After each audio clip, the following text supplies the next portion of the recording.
Assalamualaikum warahmatullahi wabarakatuh. Bismillahirrahmanirrahim. Subhanalladzi asra bi 'abdihi lailan. Kula terangno saking mulai asbabun nuzul. Rata-rata ulama itu berpendapat bahwa asal mula Isra itu sebagai hiburan. Hiburan dari Tuhan, Allah nyukani pelipur larang niku saat Nabi ngalami dua kesusahan. Itu periode Mekah itu periode tersulit Nabi karena beliau itu sudah minoritas, kaum minoritas kecil, miskin, terus pendukungnya tidak ada. Satu-satunya yang menggaransi, yang menjamin Nabi tidak dibunuh itu karena beliau dilindungi oleh sinten pamanipun, sinten Abu Thalib. Dan termasuk lagi secara kasta sosial ekonomi beliau tinggi karena punya istri yang saudagar kaya, ku Sayyidah Khadijah. Tapi ternyata orang yang selama ini benar-benar di belakang Nabi, baik secara materi maupun moral, sing entek-entekan berjuang, ternyata wafat. Khadijah Abu Thalib wafat. Terus dikenal tahun itu tahun Amul Husni, tahun kesusahan. Sudah gitu niki sing termasuk ilmiah. Sudah gitu secara ilmiah psikologis kejiwaan Nabi terguncang. Niki rungokno tenan niki ngaji. Terguncang itu karena secara mitos, keyakinannya tiang Arab niku pun kadung kedikte embek keyakinan yang ditanamkan ulama-ulama Yahudi dan Nasrani. Kalau baleni malih kafir Mekah itu orang-orang bodoh, orang-orang nggak terpelajar. Mereka itu punya satu mitos, satu keyakinan yang ditanamkan oleh tokoh-tokoh intelektual Yahudi maupun Nasrani. Apa keyakinan itu? Bahwa kenabian itu yang paling mungkin kalau orang itu dari turunan Bani Israel. Orang mungkin Nabi kok ora turunane wong Yahudi atau wong Nasrani. Sehingga ketika Nabi mendakwahkan diri sebagai Nabi, mereka bilang antakulu innama unzilal kitabu ala ta'ifatain min qablina. Nak jenenge wahyu harus tidak jauh-jauh sangka turunan-turunan Yahudi. Sebab itu banyak cerita di Quran, cerita konsultasi tiang kafir Mekah pada tokoh-tokoh Yahudi. Setelah konsultasi ya disesatkan. Orang mungkin Nabi kok nemu ummiyin, bintu-bintu untuk apa? Wahyu. Podo-podo dadi Nabi rak kita, orang Muhammad. Ini kalau cerita sejarah. Sehingga saat Nabi ngaku Nabi, niku kayak sudah jadi mitos. Nabi itu tidak boleh jauh-jauh dari Palestina. Karena Nabi Ibrahim orang Palestina, Nabi Isa orang Palestina, Yahya Zakaria juga orang Palestina, Nabi Musa juga orang Palestina. Semuanya itu tidak jauh-jauh dari komunitas Baitul Aqsa. Ini ku masjid Baitul Maqdis atau Baitul Muqaddas. Lah itu wong kafir pinter, saking kepengen nyudutno Nabi Muhammad itu sampai Nabi mesti ning Palestina, ya mesti roh cerita-ceritane Nabi ning Palestina. Ya aku apa tau roh Palestina? Setelah kau detail-detail, nak kau pancen roh itu pintu masjid ning Palestina Baitul Aqsa jumlahnya piro, terus madhepe ning ndi wae. Jadi bahwa Nabi ngeklaim diri sebagai Nabi yang bisa membaca malakutas samawati, baca alam-alam gaib, niku dites nak iso tenan. Saiki aku takok jumlah pintu Baitul Maqdis piro. Niki peringatan kangge santri-santri bahwa semua Nabi itu di luar dites fisik. Artinya zaman Nabi sholat ning masjid kayak teletong unta terus disiksa Abu Jahal itu hanya ujian-ujian fisik. Tapi di luar itu sebetulnya Nabi juga mengalami ujian-ujian intelektual. Ya kayak cerita-cerita di hadis Sahih, Nabi itu sering didatangi orang Yahudi ditanya, "Mat, saya punya 5 pertanyaan. Yang tahu itu hanya Nabi. Kalau kamu bisa jawab ya Nabi, kalau enggak ya tidak Nabi." Termasuk takokane, apa pertama yang dimakan ahli jannah saat masuk surga? Kok aneh-aneh. Terus kenapa anak itu kok kadang mirip bapaknya, mirip ibunya? So kok aneh-aneh. Dan itu berlanjut terus sampai Nabi di periode Madinah. Nah sebab itu Nabi itu secara intelektual itu diasah Tuhan lewat proses Isra. Di mana Nabi saat itu secara fasih bisa menjawab jumlah pintu Masjid Aqsa sekian. Perilaku Nabi Musa begini. wajahnya Nabi Musa begini, wajahnya Nabi Ibrahim begini. Sampai di hati-hati sahih Nabi bisa menjelaskan detail. Nabi Musa itu rambutnya kayak ini, wajahnya kayak ini, ada mutiwal. Itu detail sekali Nabi. Sebab itu di sini diterangkan oleh Imam Suyuti, peristiwa Isra adalah peristiwa di mana Nabi berjumpa para sinten Nabi. Itu asal usulnya kenapa? Karena sudah kayak menjadi mitos, Nabi itu tidak boleh jauh-jauh dari tradisi Yahudi, tradisi Palestina. Paham? Ben sampean roh asal usulnya. Tapi kemudian asal usul itu sebetulnya hanya sementara, hanya permainan politik. Mau sampean ben roh sejarah, permainan politik, manipulasi politik. Sebetulnya Nabi itu ya tidak jauh-jauh dari beliau adalah keturunan Israel. Israel itu bukan menunjuk sebuah negara loh, sampean pun salah paham. Israel dalam bahasa Quran itu menunjuk auladi Yakub. Israel menjadi negara kan baru kemarin setelah diberi kemerdekaan Inggris, paham ya? Israel sebagai negara kan baru apa? Kemarin. Sehingga istilah Israel di Quran maupun di hadis adalah menunjuk auladi Yakub. So intinya di antara anak Nabi Yakub ana jenenge Yahuda. Yahuda di turunan-turunan itu mimbani Yahuda niku diarani bani napa? Israel. Ternyata setelah dirunut Nabi Muhammad itu ada beda jauh dengan keluarga Israel. Karena Nabi adalah turunannya Nabi sinten Ibrahim. Nabi Ibrahim niku gada putra kalih sing gada turunan gini ku Ishak kalian Ismail. Ismail kalian Nabi Ibrahim disalap teng Mekah. Gini ku sing disebut Quran inni askantu min dzurriyyati biwatin ghairi dzi sar'in inda baitikal muharram. Terus saking Nabi Ismail nurun-nurun ngantos Sayyid Adnan. Ya, mulane nak teng berjanji disebut wa adnanu bila raibin intadzabil ulumin nasabiyah ila dzabihi Ismail nisbatuhu wa muntama. Secara teori ilmu nasab Sayyid Adnan jelas-jelas wa adnanu bila raibin intadzabil ulumin nasabiyah ila dzabihi Ismail nisbatuhu wa muntama. Tapi yang menjadi masalah yaitu tadi saya sudah bilang ya. Seakan-akan Nabi Muhammad itu orang yang benar-benar berbeda dari dinasti itu, dari keturunan itu. Karena orang Yahudi, orang kafir Mekah di kepentingan menggagalkan kenabian Muhammad. Sehingga dilecehno Muhammad bin Abi Kabsah. Oh Muhammad yang cilik di rumah tukang angan wedes. Jadi kowe nak seneng kiai kan inna akramakum indawi atqakum. Cek Ben Karlan, cek Karmin pokoknya takwa ya kiai. Tapi nak lagi gedeng kiai iku kan anake Karlan kok kakean tingkah. Lah dhisik wong Mekah ya ngoten niku. Jadi nak muni Muhammad bin Abdullah bin Abdul Muthalib itu terhormat. Mereka adalah orang-orang bangsawan di seputar Quraisy. Nabi itu kastane Quraisy. Jadi kalau Muhammad bin Abdullah bin Abdul Muthalib itu ketok terhormat. Wong kafir pinter nang istilahna ora Muhammad bin Abdullah. Muhammad bin Abi Kabsah. Mergo cilike Nabi tau dirumat cara kene ya Karlan ning penjara desa. Mulane Nabi tawangon wedhus, mergo tau de bapak angkat sing tukang napa? Wedhus. Lah wong Mekah pinter, dididik wong Yahudi. Nek istilahna aja Muhammad bin Abdullah bin Abdul Muthalib, iku cek kekerenan, terlalu napa? Keren. Jadi Muhammad bin Ibnu Abi Kabsah. Jadi wong nak seneng Pak Harto kan Soeharto jenderal besar. Nek sing gedhe wong kemusuk kan terus repot.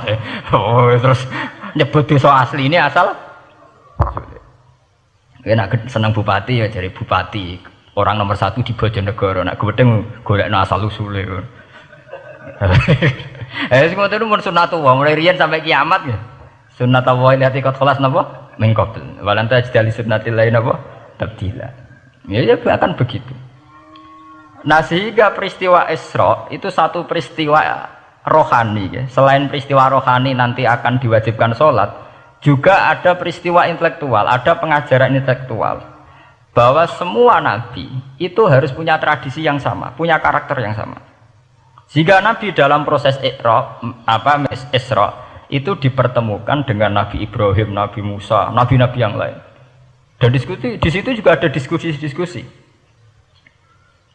Paham ya? Niki penting ya, penting kalau terangaken karena kalau tanpa tradisi yang berkelanjutan ya, sing disebut tenggene thariqah jenenge as-sanad al-mu'tabar, sanad sing mu'tabar utawi nak tenggene pondok-pondok kitab disebut sanad sing muttasil. Ini nanti semua tradisi kenabian akan melenceng. Kalau melenceng itu ngeri. Karena setiap orang dia mesti ada subjektivitas sendiri, punya versinya sendiri.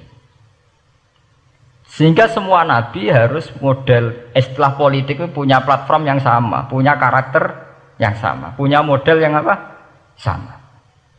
Nah, sebab itu secara intelektual Nabi Muhammad itu dikenalkan oleh karakter para nabi-nabi dulu. Nggak detail. Satu Quran 30 juz. Andai kan sampai hafal Quran. Sampai ngurunut sejarah, coba. Kita ini kan kadung dibentuk. Artinya kita ini ya alhamdulillah sudah kadung kebentuk, tahu sejarah para nabi. Tapi asal usulnya kita tahu lewat kitab yang namanya Al-Quran. Supaya apa? Nabi Muhammad itu dibimbing bahwa Quran atau ajaran beliau benar-benar musaddiqal lima baina yadeh, benar-benar selaras dengan ajaran sebelumnya. Mulai ajaran yang bersifat samawi sampai hal-hal yang basariyah, yang menyangkut tabiah apa? Basariyah. Kalau contohnya ngeten, misalnya begini. Nabi Muhammad disejarahkan Nabi Ibrahim, beliau punya problem. Problem itu berupa punya bapak atau paman yang tidak Islam. Bahkan nak ning ceritane kiai-kiai desa dari Nabi Ibrahim cilike kon adol patung. Terus didol meniki patung, ya ora manfaati ra mudarati, mbok tuku ya karepem ora napa karepem. Mbok ono sanate mbok ora, pokoke cerita itu populer. Disejarahkan begitu. Sehingga Nabi Muhammad tahu, oh ternyata yang punya problem ngadepi keluarga itu tidak saya tok. Dulu Nabi Ibrahim juga punya problem ngadepi keluarga. Aku tak lumayan terima paman, Pak Lek, Pak De, Abu Jahal sinten? Abu Lahab. Nabi Ibrahim malah bapaknya. Dah gitu. Setelah itu juga diceritakan tentang Nabi Nuh, Nabi Lut, seorang nabi besar yang punya nasib sial, yaitu istrinya pengkhianat. Mereka jadi kiai di bojo judes itu tidak masalah. Mulai dhisik terima kiai di bojo judes biasa. Ya itu tadi Nabi Nuh, Nabi Lut itu lebih ngeri ketimbang itu di bojo napa? Mboten kebenaran. Kita kan paling dicoba bojo judes, kan ringan banget. Paling banter macam piring gelas itu kan itu murah banget. Begitu terus. Nabi Musa juga gitu. Diceritakan Nabi Musa, beliau adalah seorang sosok Bani Israel yang temperamental. Ya basariah sekali. Saking temperamentalnya ketika tukaran ya jotos. Mana nak kiai temperamental kadang jotosan ya ono sanate ya Nabi Musa nak tukaran ra cocok napa? Jotos. Fawakazahu Musa faqada alai. Artinya ya basariah sekali. Cerita ABG ini kubire nggih wonten saat beliau melarikan diri, lala ketemu cewek loro. Ya ora wenti se barang Nabi Musa, waduh mari maksiat ae terus kon. Wadek aja mlaku ning ngarepku. Nah kena angin aku roh sikile mari nafsu. Aku nabi kok nafsu barang kan ra pantes. Nah ngono ke mlaku guriku. Ya basariah sekali itu sampai detail. Terus ketika itu terus disuaka politik oleh Nabi Syuaib. Sehingga menjadi tradisi bahwa semua nabi akan mengalami problem dengan kaumnya, kemudian disuaka politik oleh komunitas yang berbeda, yaitu komunitas Syuaib itu di luar pemerintahan Fir'aun. Sama seperti yang dialami Nabi Muhammad, komunitas Mekah itu menyiksa Nabi, bahkan mengimbargo sinten Nabi.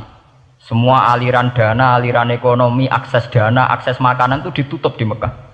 Sehingga Nabi sampai dahar dedaunan, fisik bil jibalin apa Mekah.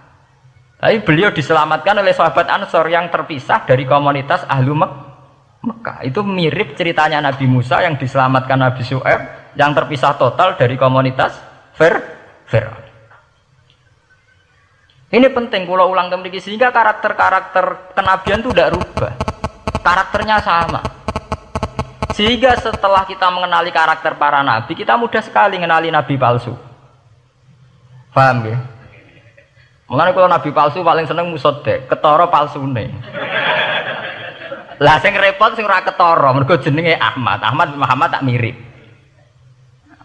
Mulane nek kowe jeneng supaya ora ngaku nabi jenengno Kartolo. Mergo nek Ahmad bin Gulam ra jenenge Ahmad. Ana terkenal nabi nek ra jenenge Muhammad utawa napa? Ahmad. Mulane Ahmad bin Gulam pas ngaku nabi pengaruhnya gede mergo mirip. Mulane kula wingi takoki mahasiswa Jogja, Gus, cara jenengan jeneng Jawa mbek Arab apik iki. Nak trene akeh nabi palsu apik Jawa lah Kartolo. Karena secara kriteria kenabian ndak akan masuk. Nak anak jenenge Kartolo atau Karmin itu ndak akan masuk kriteria wong sing bakal dadi Nabi. Lah anak jenenge Ahmad tak mirip-mirip Nabi. Oh Ahmad Hulam bin Mirza wani ngaku Nabi mergo jenenge Ahmad. Musaddiq ya mergo musaddiqal lima bena ya teh. Lah anak Kartolo, Karmin, Karlan agak ono. Mulane saiki sing jenenge Jawa kudu syukur. Akan terbebas dari mengaku napa? Nabi. Lho syukur kan gak akan salah. Di barokah sampean jeneng Jawa orang-orang ngaku napa? Nabi. Selamat. Kudu syukur. Paham ya? Tidak apa-apa, itu harus dinikmati. Ya itu tadi ya, karena Nabi itu punya karakter yang sama, punya tradisi yang sama, yang mirip-mirip. Itu kenapa Quran berkali-kali menceritakan sisi-sisi kenabian Nabi di luar Nabi Muhammad. Karena biar karakter Nabi Muhammad terbentuk, ya, terbentuk dengan karakter Nabi sebelumnya. Tidak melenceng. Kemudian itu ditiru oleh ulama kita. Kita punya guru, guru punya guru lagi, punya tradisi yang sama. Nak mulang kudu istiqomah, santri loro lah kudu diulang. Nah, sedadi kiai aja mau pati ijo nak roh dhuwit. Wis pokoke dilatih. Nah, tapi dari kiai saiki orang pati ijo mripat abang, go dhuwit saiki abang. Dhisik dhuwit paling gedhe ra 50.000 iku ra ijo. Lah saiki 100.000 abang. Dadi saiki nak nasihati nak roh dhuwit aja mripate abang. Mergo ijo wis gak akeh saiki. Paham napa? Kena akal-akalan ngoten jan repot. Tugare kula di santri dablek, nek di bojo aja moro tangan. Kula mboten moro tangan, kula saduk, moro sikil. Kena anekdot ngono rusak. Adu-adu ning bojone. Bojone loro, bareng bojone nguwak. Kowe jare rabi Pak Nijobo, bojone jare loro fitnah. Sing bener telu. Ayo kan repot. Ketemu cangkem elek rusak kabeh. Fitnah udah nak loro. Sing bener apa? Telu. Lah sakniki mun politik ngoten enggak, saya sebagai pejabat tidak pernah mengkorupsi 1 sen pun uang rakyat. Wong edan tapi korupsi ya sak sen. Ngomong ra waras tapi korupsi napa? Sak sen. Ngono miliaran tok korupsi napa? Sak sen. Ya mesti ae. Geneman. Ayo, jadi zaman akhir itu kayak zaman dhisik, kayak Abu Nawas kabeh. Jadi apa-apa niku mun mboten karu-karuan. Mun ya. Wah itu permainan kata begitu niki kula penting kula terangaken nggih. Saya sebagai ahlul Quran, orang yang banyak baca Quran nggih. Itu kita akan tahu betul betapa parahnya nggih atau akibat negatifnya dari permainan kata itu. Dan itu dilegalkan Quran, disahkan Quran dalam beberapa ayat. Yaqulun apa yuriduna ayutfi'u nurallahi bi afwahihim. Orang-orang Yahudi, Nasrani, kafir Mekah itu ingin sekali membunuh Islam lewat permainan kata bi afwahihim. Yaitu tadi misalnya kalau Muhammad bin Abdullah bin Abdul Muthalib itu kelihatan keren karena masih Bani Quraisy. Tapi kalau diistilahkan Muhammad bin Abi Kabsyah, wah Muhammad sing anake Karlan iku ora ummiyin. Balik dadi wong alim terus diistilahno bapakmu sing cilike iku angon wedhus. Ya terus repot terus ajur kabeh. Itu biafahihim. Efektivitas biafahihim itu sampai tenggene Tarikhus Suyuti wonten keterangan wa min dzalika irtadda jam'un minas sahabah. Dari permainan kata yang ditanamkan orang Yahudi itu sampai banyak sahabat yang murtad. Istilahnya itu jam'un minas sahabah. Meskipun setelah murtad itu ya divonis tidak sahabat. Misalnya menyangkut nasa mansuh. Orang Yahudi pinter, du'afaul muslimin, orang-orang muslim yang imannya masih lemah. Delok le nabimu, wong kok pelin-pelane ngono. Dhisik Ka'bah madhep Baitul Maqdis. Iku wis bener iku, mergo kiblate Nabi Musa. Nabi-nabi dhisik kiblate Baitul Maqdis. Nah, saiki gara-gara dekne kangen keluargane manjen dekne cak Mekah, saiki kangen Mekah. Terus kon manggon omahe buyut-buyute. Dadi saiki kiblat diadepno omahe buyute. Kangen-kangene dhewe tunggu urusan kiblat. Jadi pas Nabi itu masih di Medina. 16 bulan Nabi salatnya madhep Baitul Maqdis. Suatu saat tok wahyu falan waliyana kiblatan tarduha. Fawalli wajhaka satral Masjidil Haram. Sakniki kan madhep teng Mekah. Sajane ki normal saja. Artinya normal ya normal. Tapi orang Yahudi memanipulasi bahwa itu fakta, bahwa Muhammad itu memimpin agama dengan cara tradisinya sendiri. Mergo dekne kangen keluargane ra iso muleh, terus salat madhep daerahe dhewe, nggo pelipur lar. Jare sahabat sing duafal muslimin diangen-angen ya iya. Nah niki kula peringatan tentang santri-santri ya. Sebab itu kalau sampean jadi kiai itu santri harus punya wawasan intelektual yang luas. Semenjak itu Quran mewahyukan secara nalar sejarah. Ya niku sing disebut ayat inna awwala baiti wudi'a lin-nasi lalladzi bi Bakkata mubaraka wa hudal lil alamin fihi ayatum bayyinatum maqamun Ibrahim. Akhirnya Nabi Muhammad nantang ning tokoh-tokoh Yahudi. Apa salahnya saya punya dua kiblat? Baitul Maqdis adalah kiblatul anbiya karena dulu Nabi Musa di situ, Nabi Isa di situ. Sekarang saya menghadap ke kiblat yang lain karena itu kiblatul Ibrahim dan dia lebih senior. Lebih apa? Senior. Sebelum ada Baitul Maqdis itu sudah ada Mekah. Mekah lebih senior, lebih tua. Terus disebut fihi ayatum bayyinatum maqamun Ibrahim. Nabi Musa, Isa adalah periode setelah Ibrahim. Sebab itu akhirnya semenjak perdebatan itu orang Islam bangga. Makanya sampean kalau ngaji hadis-hadis sahabat itu bangga. Ana mimman shalla ilal qiblatain, nggih. Ana mimman shalla ilal qiblatain. Aku termasuk sahabat yang menangi dua kiblat. Mergo zaman madhep Baitul Maqdis ya kiblatul anbiya, madhep Mekah nggih kiblatul anbiya. Artinya apa? Perdebatan ini dimenangkan oleh Nabi Muhammad bukan karena mitos atau kultus atau taklid buta, tapi memang secara sejarah kiblat tertua adalah Mekah. Ini disebut inna awala baiti wudi'a lin-nasi lalladzi bi Bakkata mubaraka wa hudalil alamin fihi ayatum bayyinatum maqamun Ibrahim. Artinya Quran tidak pakai teori mitos. Pokoknya Nabi ini saiki aku ya terserah aku, itu tidak begitu. Paham ya? Tapi diterangkan secara kesejarahan bahwa asal usul Mekah jadi kiblat itu rasional sekali. Bukan karena Nabi orang Mekah, mboten. Memang dulu-dulunya Nabi Ibrahim berkiblat di situ. Jika Quran jawab inna awwala baiti wudi'a lin-nasi lalladzi bi Bakkata mubaraka wa hudal lil alamin. Terus kula bolak-balik masalah Isra ya. Niku masalah-masalah yang selain pelipur lara itu ada petualangan intelektual, petualangan ilmiah, di mana Nabi Muhammad diperkenalkan oleh Allah, ya, diperkenalkan watak para nabi, pilihan hidup para nabi, bahkan tradisi-tradisi para nabi. Sehingga mangke teng hadis sahih wonten keterangan saat Nabi nyancang atau menambatkan khimar atau buruk itu ya di batu yang dulu dipakai para nabi untuk nyancang khimar. Jadi tradisi itu dimulai dari barang-barang sepele.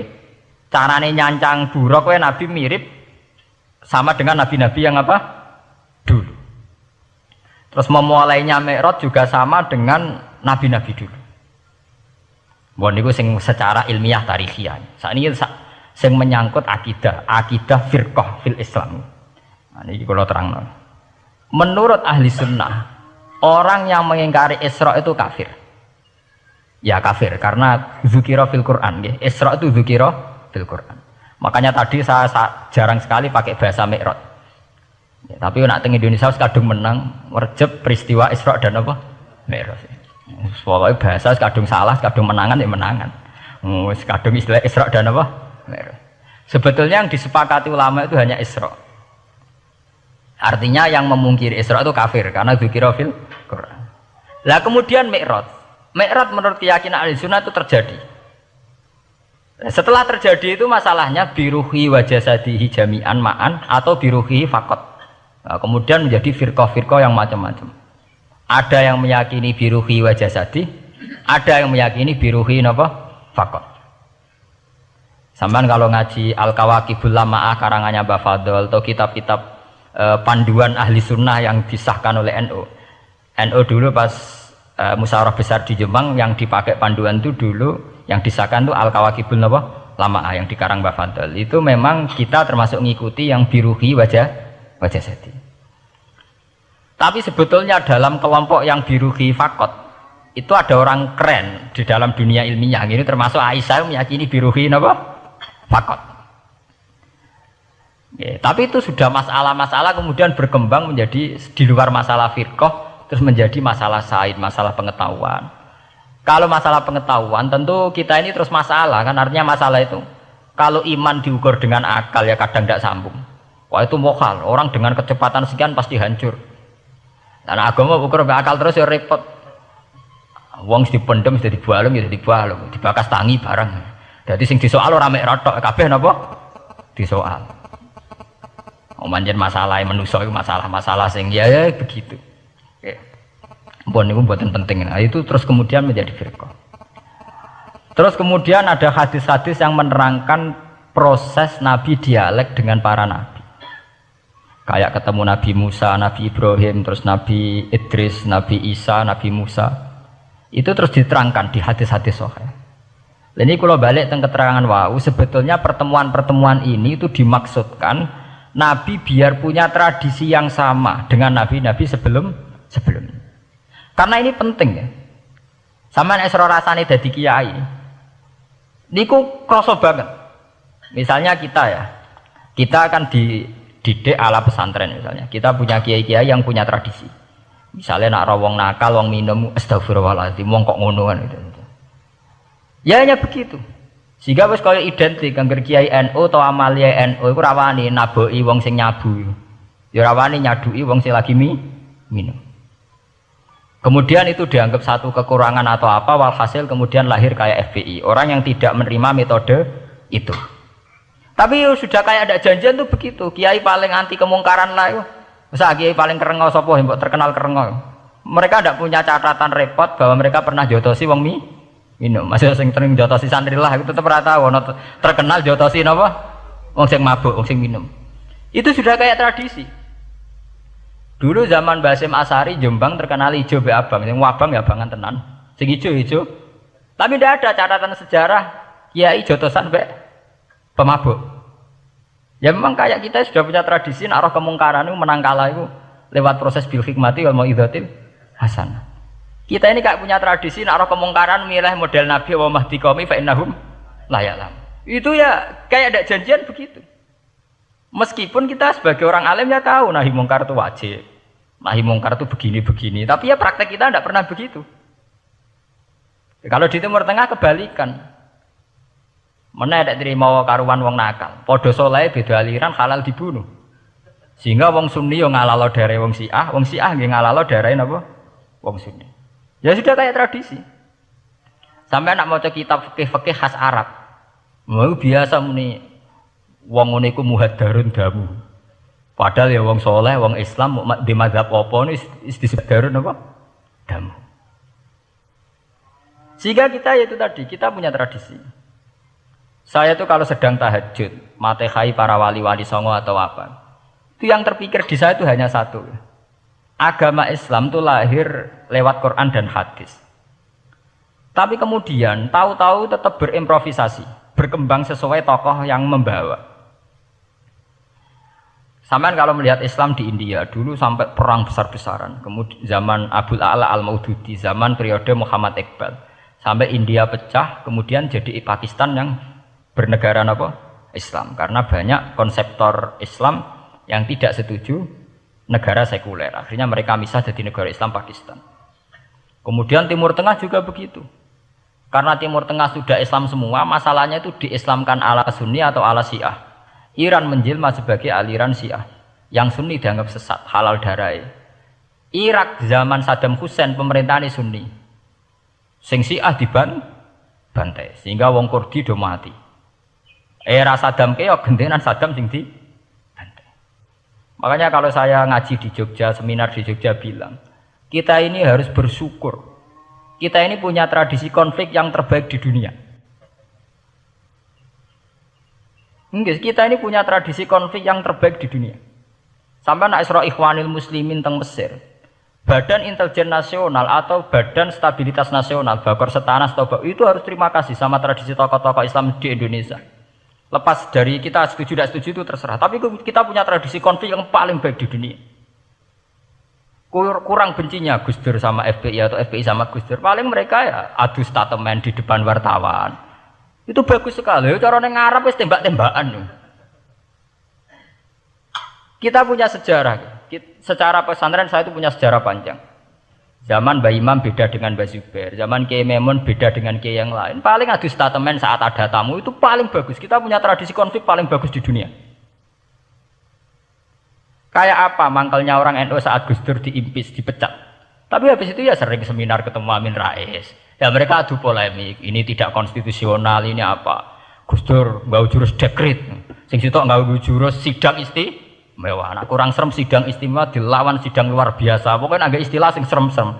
Tapi tidak saling bunuh loh, sampean harus syukur loh. Selama ini orang awam sering bilang, loh kiai kok tukaran. Sampean bandingkan di Timur Tengah, jenenge tukaran mesti tahdirudam. Para polisi, para badan intelijen, para yang menjaga stabilitas negara ini harus terima kasih sama tradisi tokoh-tokoh Indonesia. Yang namanya di Mesir, di Irak, di mana-mana jenenge tukaran mesti melibatkan pertumpahan darah.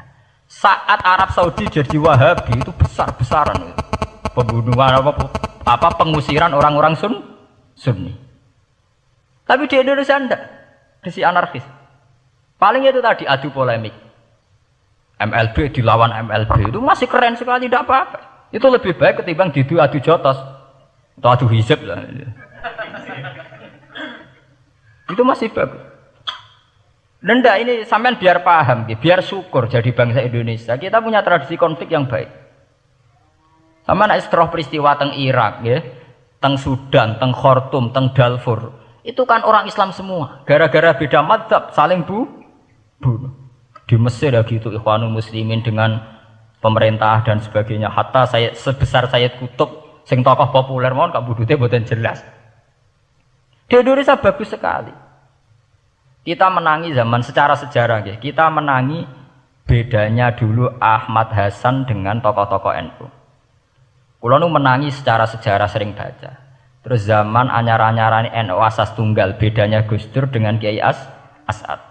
Sak mangke bedane PKB dua versi. Mereka menyelesaikan secara beradab.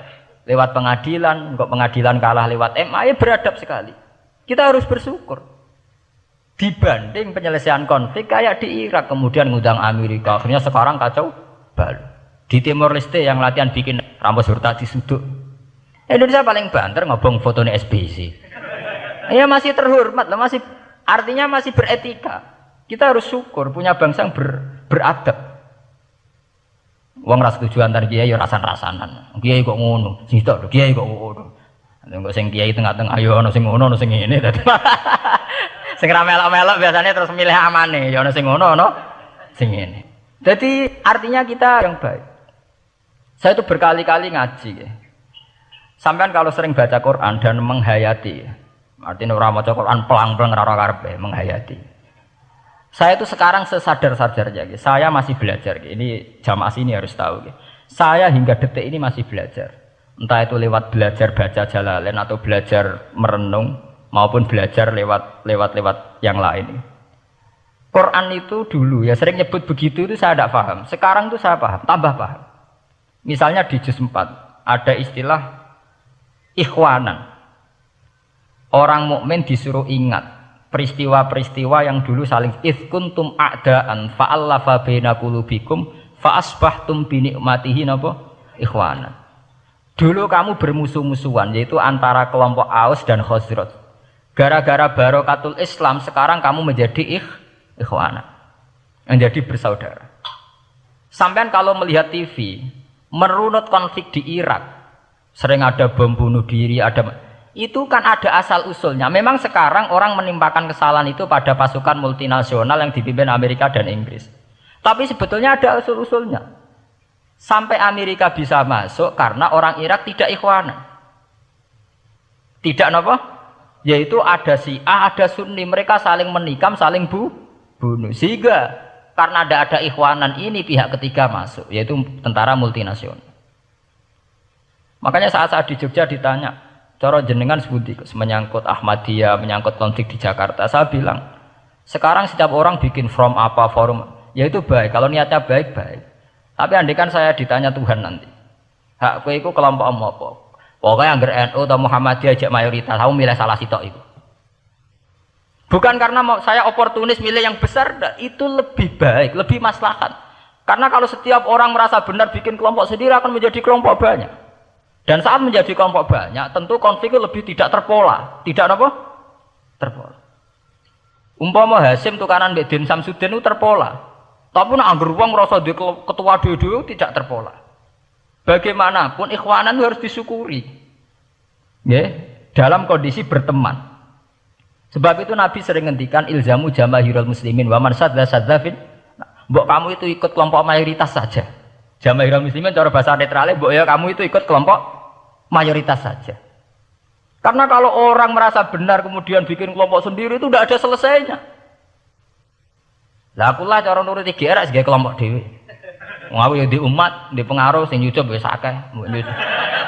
Tapi kalau semua orang merasa begitu kan repot. Mursyid di kelompok dhewe, tukang toreko di kelompok dhewe, tukang ngaji di kelompok dhewe. Modal kitab pirang-pirang sesuk ana jamaah Jalalain, jamaah Muin, jamaah Fathul Wahhab. Nek sing ora iso ngaji jamaah tahlil, jamaah istighosah. Ora ana bare itu. Saya tuh kalau ditanya di Jogja, meskipun saya kritis, artinya kritis itu mungkin terhadap satu fenomena kita tidak setuju atau Muhammadiyah dalam banyak hal atau satu dua hal. Itu tidak menjadi alasan kita untuk tidak mengikuti mainstream. Karena kalau mainstream ini dilanggar, itu kita tidak akan ikhwanan. Dan akibat negatif dari tidak ikhwanan adalah kayak kasus Iran. Iran itu kenapa tidak mudah diserang Amerika padahal punya nuklir? Karena mereka seragam Syiah semua. Itu lebih gampang, lebih susah. Lawan itu apa? Susah. Arab Saudi juga mudah diadu karena karuan seragam Wahabi semua. Kita tidak bicara itu ya akidah, mungkin kamu bisa debat Wahabi itu benar apa enggak, tapi karena relatif aman nggak diacak. Indonesia juga gitu. Kenapa tidak banyak konflik? Karena orang itu Islamnya kalau udah NU ya Muhammadiyah, buat cocok cocok boleh milih, itu lebih mudah ketimbang ada faksi-faksi baru kemudian stabilitas menjadi tambah kacau. Nah, di sini pentingnya ngaji, karena dari ngaji itu kita akan kembali ke ma'rifatullah, ngerti Allah yang sebenarnya. Sebab itu di surat Isra disebut pada akhirnya ngaji itu apa? Subhanalladzi asra bi 'abdihi lailam minal masjidil haram ilal masjidil aqsa alladzi barakna haulahu. Tujuan akhirnya linuriyahu min ayatina. Bahwa Mi'raj itu hanya bagian kecil yang dingertikan kita betapa dahsyatnya kekuasaan Allah Subhanahu wa taala. Betapa tidak terbatasnya kemampuan dan kebisaan dan kudrahnya Allah Subhanahu wa taala. Makanya masih dikatakan min ayatina, itu masih sebagian kecil dari ayat-ayatku kata Allah. Lalu dalam surat Kahfi diterangkan, ketika orang kagum dengan Ashabul Kahfi yang bisa tidur dalam keadaan hidup 309 tahun atau Masehinya 300 tahun, kalau Hijriahnya 309 tahun. Itu mungkin kalau kita ilmuwan, ahli baksil ya atau ahli apalah, itu mungkin lebih kagum tentang nyamuk. Saya berkali-kali bilang, andaikan kita pakar-pakarnya, terus disuruh bikin nyamuk itu, nggak usah bikin nyata hidup, bikin patungnya saja. Nyamuk itu sekecil itu, kemudian punya jantung, jantungnya punya urat, uratnya punya kuman, kumannya juga punya urat. Bayangkan saja sudah tidak bisa. Sehingga ketika orang tak kagum sama Ashabul Kahfi, kata Allah, am hasibta anna ashabal kahfi warraqimi kanu min ayatina ajaba. Apa kamu kagum tentang Ashabul Kahfi dan batu-batu yang dipahat di situ? Bukankah dalam kekuasaan kami ada yang selalu menakjubkan? Artinya, andaikan kita ilmuwan tentang embriologi, tentang hewan, tentang kuman, mungkin cerita tentang nyamuk itu lebih dahsyat ketimbang tidurnya Ashabul Kahfi yang 309 tahun. Karena kemampuan Allah menciptakan nyamuk yang kecil, sangat kecil, super kecil. Kemudian kecil itu ya punya jantung tentu lebih kecil lagi. Belum uratnya jantung itu, belum nyamuk juga di dalamnya menyimpan calon-calon keturunannya, kayak apa kecilnya lagi. Nah, di sini Allah mengingatkan kita, innallaha la yastahi ayyadriba matsalam ma ba'udatan fama fawqaha. Allah tidak pernah malu jika dalam menunjukkan kekuasaannya Allah memberi contoh seekor nyamuk.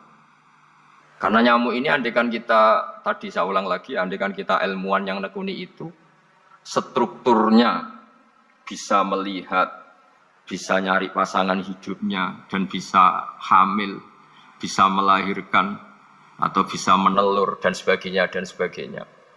Maka kita akan kagum sekagum-kagumnya betapa kita di depan kekuasaan Allah Subhanahu wa taala tidak siapa-siapa dan akhirnya kita ikrar seikrar-ikrarnya asyhadu alla ilaha illallah bahwa tidak ada kekuasaan selain kekuasaan Allah Subhanahu wa taala. Lalu kenapa nyamuk itu tidak menjadi perhatian publik? Ternyata kita dibodohkan oleh kepentingan kita sendiri karena dari awal kita menganggap nyamuk itu problem penyakit, ya sudah bawaan kita mungkin cari obat supaya bisa membunuh nyamuk itu, atau melihat nyamuk itu sebagai problem, bukan sebagai ayatun min ayatillahi ta'ala, sebagai tanda-tanda kebesaran Allah Subhanahu wa ta'ala. Sehingga akhirnya manusia itu butuh yang namanya mukjizat dahsyat yang mudah dilihat, mudah dirasakan. Akhirnya kita tahu dalam sejarah para nabi, Nabi Musa minta mukjizat laut merah dibelah sehingga bangsa Israel bisa melewati kejaran Fir'aun dan sampai selamat dari kejaran Fir'aun.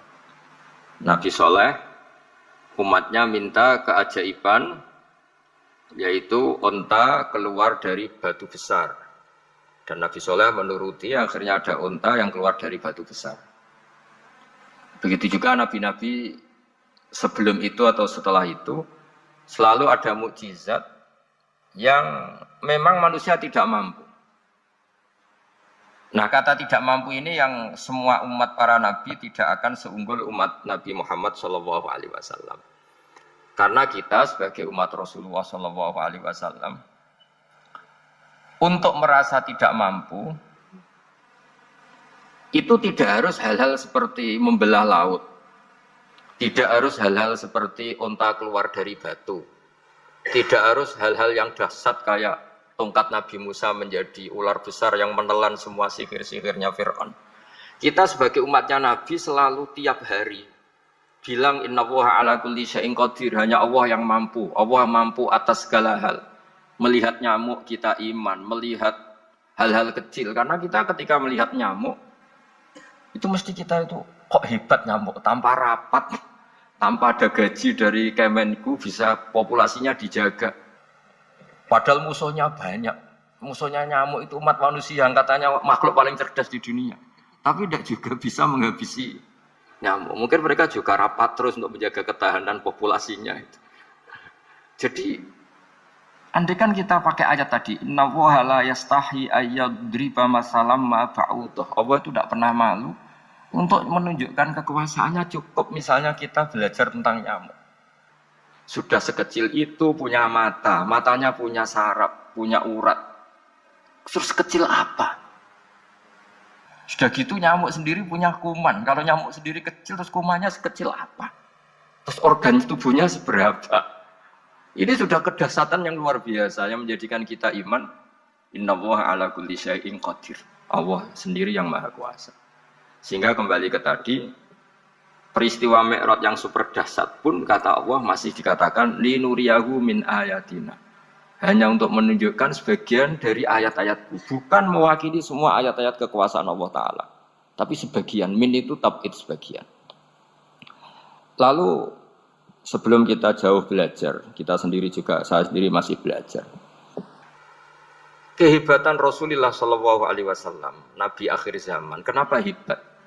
Itu diantaranya adalah karena mukjizat tongkat itu pada akhirnya diletakkan di museum. Orang melihat, terus gaya-gayanan kuat ke Turki atau bisa melihat langsung di museum. Dan setelah melihat kadang-kadang kita ragu masa tongkat ini betul itu. Kalau setelah misalnya yakin bisa dipakai lagi enggak? Jadi hal-hal yang mengundang pertanyaan sekaligus keraguan. Beda dengan ajaran Rasulullah Muhammad SAW. Ketika Nabi cerita betapa kekuasaan Allah itu super dahsyat, buktinya ya nyamuk tadi. Kayak apa susahnya bikin nyamuk? Sudah kecil, punya organ tubuh tentu lebih kecil, punya urat lebih kecil lagi, punya kuman yang lebih kecil lagi, dan kuman itu juga punya organ tubuh lebih kecil lagi. Itu mbok kamu udah usah ke Turki, kamu hidup di kampung, di pedalaman, sudah menyaksikan ana wa ala kulli syai'in qadir, bahwa Allah itu maha kuasa. Nah, ngaji bareng ya, ngaji seperti ini. Saya termasuk kiai yang selalu berkampanye supaya orang ikrar seikrar-ikrarnya bahwa kita ini di tangan Allah Subhanahu wa taala. Saya kemarin-kemarin ngaji sama orang-orang Grab, juga barusan 3 hari yang lalu, 4 hari yang lalu ngaji sama teman-teman disabel atau difabel. Karena mereka kalau dibahasakan disabel gak mau, tapi komunitas internasional mintanya dis pakai bahasa S, tapi kita di Indonesia pakai difabel. Akhirnya kita tahu, ternyata orang yang kita kira menderita karena fisiknya, ternyata kadang lebih bahagia. Karena Allah bisa mengalihkan pikiran untuk positif. Saya berkali-kali guyon di depan para tamu. Saya pernah punya tamu itu perempuan gak cantik miskin lagi. Itu nyata ya, Gus doakan supaya suami saya kaya. Terus saya bilang, memangnya kalau sudah kaya ngapain itu? Ya paling tidak rumah saya diganti, mobil saya diganti. Tapi nanti akhirnya evaluasi Anda juga ingin diganti. Gitu. Karena setelah rumahnya mewah, pakai mobil mewah, pasti yang dievaluasi bukan rumah dan mobil, tapi Anda. Kok nggak pas ya wajah gini di rumah saya? Gitu. Kok nggak pas wajah gini kok di mobil mewah? Akhirnya ibu-ibu tadi sudah aku nggak jadi. Gitu. Jadi mungkin barokahnya pandemi itu nanti Ibu Menteri itu jadi kelihatan hebat karena ada pandemi kok Indonesia bertahan. Tapi kalau nggak ada pandemi kan ya biasa aja, memang normal. Kiai juga gitu, diuji santri yang kadang beli, umat yang nggak jelas. Itu memang ujiannya. Kalau nggak ada ujian ya nggak keren. Kayak ya biasa aja lah kita hadepin, ya kita tadi kata Bu Menteri ya kita ikhtiar dan berdoa. Lalu saya pulang lagi. Jadi logika itu bisa pakai analogi. Analoginya tadi, salah Anda kalau mengatakan cincin ini lebih kuat ketimbang kertas. Yang benar adalah secara materi ini lebih kuat ketimbang kertas. Tapi soal nanti kekuatannya sampai kapan terserah yang punya. Bisa saja saya punya rencana besok ini saya luluhkan, saya hancurkan. Yang ini saya simpan. Kayak apa dulu dinosaurus itu kuatnya kayak apa? Habis. Ayam yang selemah itu sampai sekarang masih ada. Karena Allah menghendaki dinosaurus diakhiri, sementara ayam tidak. Kayak apa nyamuk itu yang musuhnya orang seluruh dunia. Ditemukan apa, mulai begon apa, tapi sampai sekarang bertahan. Apa kita perlu konsultasi sama nyamuk gimana ini kok bisa bertahan, resepnya apa? Karena Allah menghendaki itu disisakan masih. Nah, kemudian kenapa ada peristiwa Isra Mi'raj? Saya termasuk orang yang sering menulis tentang fikih sholat, tapi nulis saya untuk diri saya sendiri tak pakai ngaji. Tidak, saya bukukan, memang saya sengaja karena ribet biasanya penerbit itu. Terus bicara royalti apa, kita kan mulai kecil dilatih ikhlas, jadi kalau komersial itu jadi bingung. Karena tidak biasa komersial, jadi kalau diajak komersial itu malah jadi bingung. Nabi ketika Mi'raj, ini yang jarang dikaji. Sebetulnya kalimat-kalimat dalam sholat, pertama Rasulullah Muhammad SAW ketemu Allah, itu Nabi maju. Maju ini Jibril sebenarnya mau ikut, karena Nabi bilang, ya Jibril jangan tinggalkan saya sendiri. Terus kata malaikat Jibril, sudah makam saya sampai sini, kelas saya sampai sini aja. Tidak, kamu harus nemani saya. Ketika memaksa nemanin, beliau tidak kuat. Di beberapa riwayat dijelaskan sampai beliau pingsan, sampai beliau tidak sadar. Akhirnya terus ada ayat wa ma minna illa lahu maqamun ma'lum. Kita punya kelas tertentu yang enggak levelnya sampai sana. Akhirnya Nabi masuk wilayah itu, area itu. Dan Nabi ngendikan at-tahiyatul mubarakatus sholawatut thayyibatul lillah. Kira-kira maknanya semua kehormatan, semua kebaikan, semua yang bersembah suci itu milik Allah Ta'ala.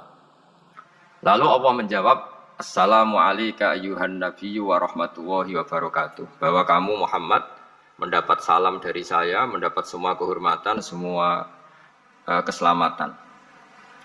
Kemudian Nabi itu karena sebagai hamba yang tidak egois, tidak ingin kalau nikmat dirasakan sendiri, tidak ingin kalau sedang senang beliau sendiri yang merasakan, Beliau ngendikan assalamu alayna wa ala ibadillahi sholihin. Ya Allah tolong bahwa status selamat itu tidak hanya milik saya tapi milik siapa saja yang soleh. Soleh itu ya sesuai kelas masing-masing. Setelah itu para malaikat melihat kebaikan Nabi yang seperti ini, melihat mentalnya atau keinginannya yang luar biasa untuk baik kepada semua orang, wa ala ibadillahi sholihin. Terus malaikat saat itu rame-rame bersaksi asyhadu alla ilaha illallah wa asyhadu anna muhammadar rasulullah.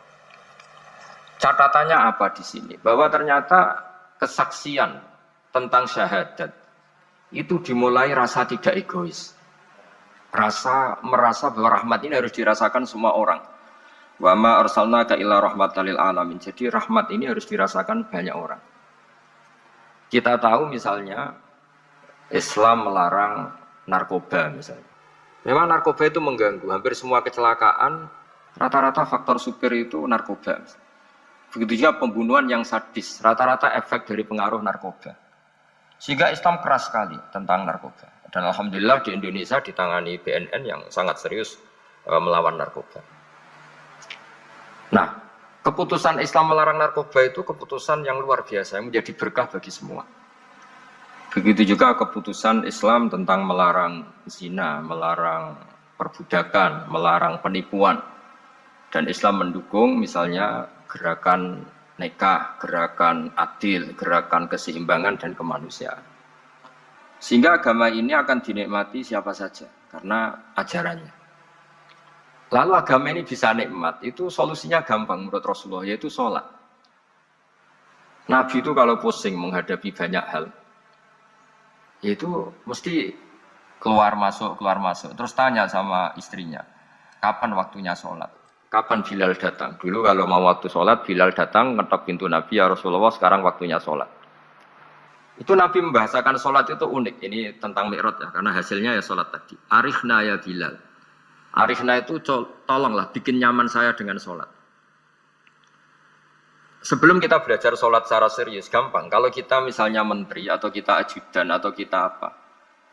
Kayak apa asiknya kita kalau ngomong-ngomong sama presiden, bercengkrama dengan presiden, atau dengan menteri, atau dengan kiai, dengan atasan. Sholat itu media di mana kita asik dengan Allah Ta'ala. Kalau kita bisa asik dengan atasan yang manusia, apalagi ini asik dengan Allah Subhanahu wa Ta'ala. Sehingga kita harus malu kalau sholat tidak asik. Kita ketemu orang yang kita hormati saja asik, masa ini ketemu Allah Ta'ala tidak asik. Sehingga dulu, bawaannya orang dulu itu kalau sholat, untuk tidak cepat itu harus diperintah. Dulu para nabi, para sahabat kalau sholat itu lama-lama. Sehingga sampai nabi yang turun tangan, wahai para sahabatku, kalau kamu jadi imam jangan lama-lama. Karena dulu semua orang itu penikmat sholat. Sehingga untuk tidak lama itu nunggu diperintah. Kalau kamu jadi imam jangan lama-lama, kasihan makmumnya itu.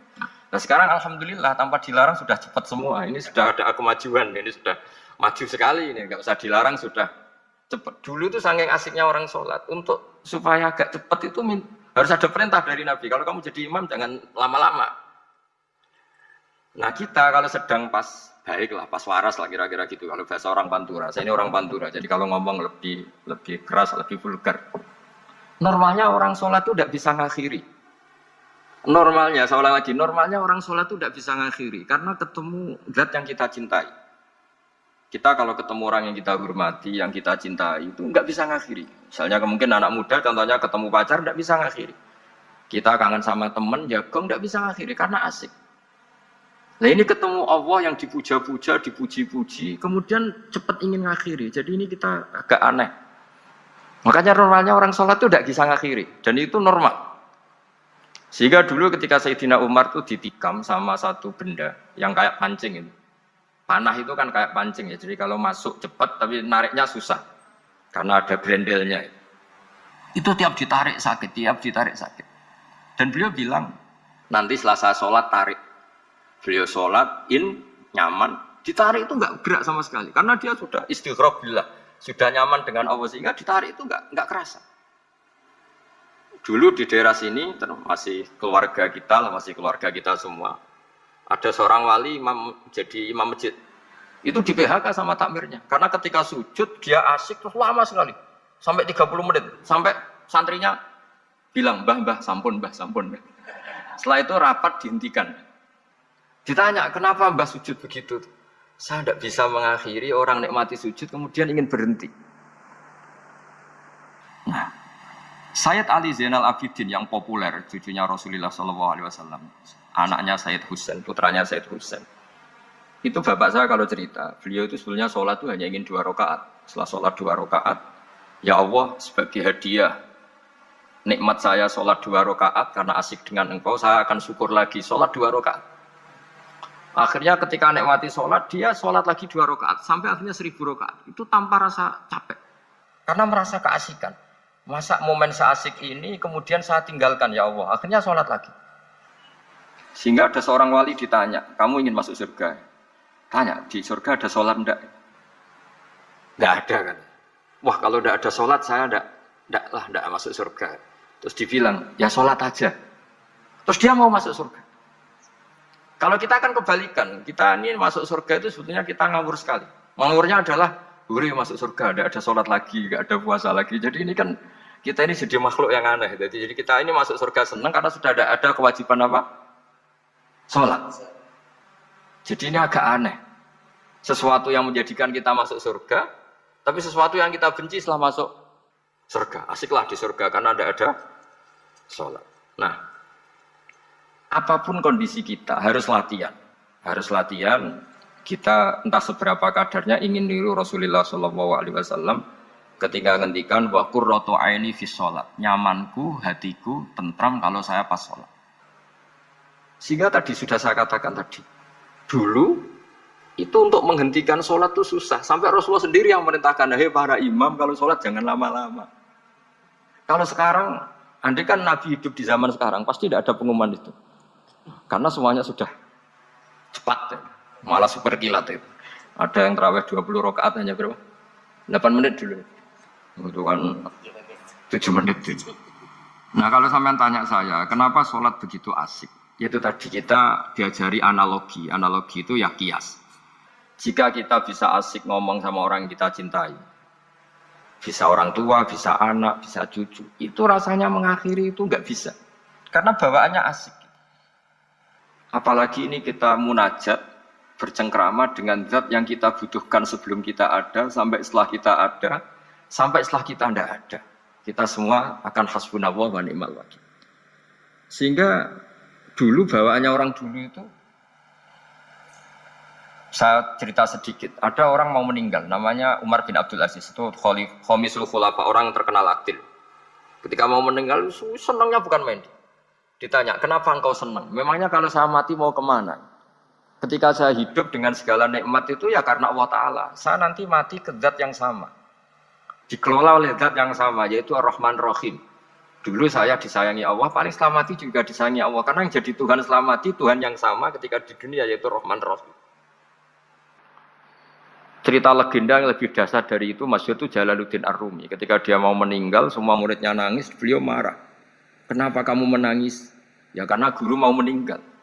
Kamu itu ngawur sekali. Saya ini sudah lama menunggu hari seperti ini, bisa ketemu zat yang saya cintai, malah kamu menangis. Ayo kamu nari sebagai pesta kematian saya.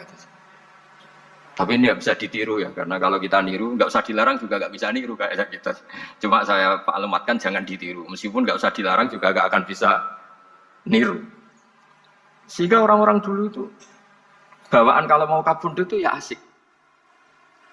Rasulullah SAW ketika mau wafat, intaqala ila rafiqil a'la, itu ditanya sama istri-istrinya, lalu engkau mau kemana? Kata Nabi, sebelum sekian hari, beliau setiap khutbah ngendikan, ini ada hamba yang disuruh milih Allah antara di dunia dan bertemu Allah. Kalau kamu jadi hamba itu milih mana? Di dunia yang penuh problem ini, apa milih ketemu Allah yang Rahman Rahim? Yang hubungannya dengan kamu itu ngasih dan ngasih. Kamu tidak mungkin kan hubungan dengan Allah memberi, kamu bisa apa? Kita hubungan dengan Allah pasti hanya mendapat. Dikasih nyawa, dikasih oksigen, dikasih bumi tidak bayar, dikasih air juga tidak bayar. PDAM dikelola siapapun bayar, oksigen di rumah sakit bayar. Hubungan kita dengan Allah tidak pernah bayar oksigen, tidak pernah bayar sewa bumi. Punya kolam renang laut seluas itu ya tidak pernah bayar. Udah gitu kolam renangnya menghasilkan ikan. Kalau kita kan semuanya utang jasa sama Allah, dan reputasi Allah itu dengan kita hanya memberi, tidak pernah meminta.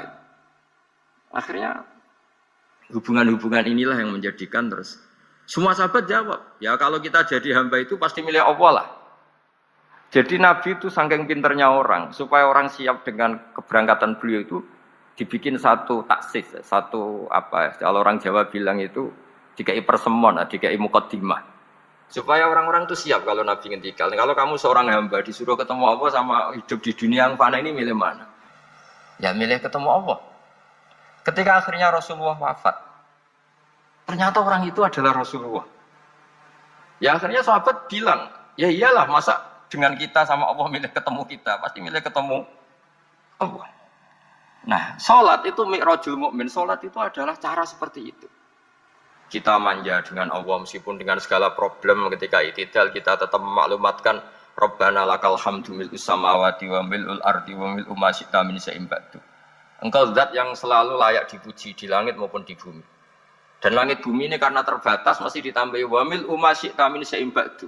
Dan seluas apa saja engkau kehendaki. Apapun hebatnya langit bumi ini tetap terbatas, ada ruang dan waktu. Maka ditambahi wa mil'u ma syi'ta min syai'in ba'du. Dan segala puji ini memenuhi semua yang engkau kehendaki. Saya berkali-kali bilang kalau hubungan dengan Allah nyaman, caranya gitu. Kalau kita sakit, bayar oksigen. Kalau kita butuh air, bayar PDAM. Allah itu tidak pernah nyuruh kita bayar. Apa saja hubungan dengan Allah. Nah, sholat itu maklumat bahwa kita apapun problemnya, alhamdulillah rabbil alamin. Kita maklumatkan terus bahwa kita bersyukur. Lalu kita Rabbana lakal hamdu. Makanya saya sering kalau disuruh Gus doain supaya pandemi cepat berlalu. Saya ini kan kalau kiai ya, kiai itu tidak apa ya. Saya pernah di Jogja pas gempa. Ya orang-orang ya susah. Saya ini caranya susah saja sampai tidak tahu karena bukan karena sombong ya, karena ya mau apa gitu. Memang nggak bisa apa-apa kan kita manusia. Jadi saya mohon sholat ini jadi media yang luar biasa. Jadi di antara makalah Imam Syafi'i paling terkenal itu fasihan idama kana fi dzikri rabbih wa fi ma siwahu kana fin nasi ajama. Orang baik itu orang yang fasih. Fasih itu lantang dan cerdas dan vulgar dan nyaman ketika ngomong tentang Allah. Salat itu semua hubungan kita ngomong dengan Allah. Misalnya kabira walhamdulillah katsira. Hanya Engkau yang maha besar ya Allah. Orang yang katanya terkuat di dunia karena presiden superpower misalnya. Nyatanya waya mati ya mati. Kalau nggak makan lemes. Jadi orang kita sadar, yang katanya orang terkuat, paling hebat, kalau nggak makan lemes. Artinya ternyata hanya sekuat itu. Dia bisa instruksi seluruh dunia misalnya untuk apa ya. Tapi coba apa dia kuat nggak makan 2 hari. Makanya hikmah puasa itu orang tahu. Ternyata makhluk yang paling mulia itu manusia. Kalau nggak makan nasi 1 piring itu ya mati. Berarti hidup nasi sama manusia. Nanti kalau nasi bilang, saya tidak butuh kamu. Tapi kamu butuh saya, itu habis kita sudah. Makanya ketika ada orang yang mempertuhankan manusia, itu Allah cara menafikan itu hanya bilang kana yakulanit to'am.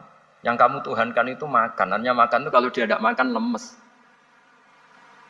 Jadi kiai itu atau manusia-manusia yang dekat Allah al-arif billah itu ketika mengatakan kabira walhamdulillah katsira subhanahu wa bukrata wa asila itu kelihatan.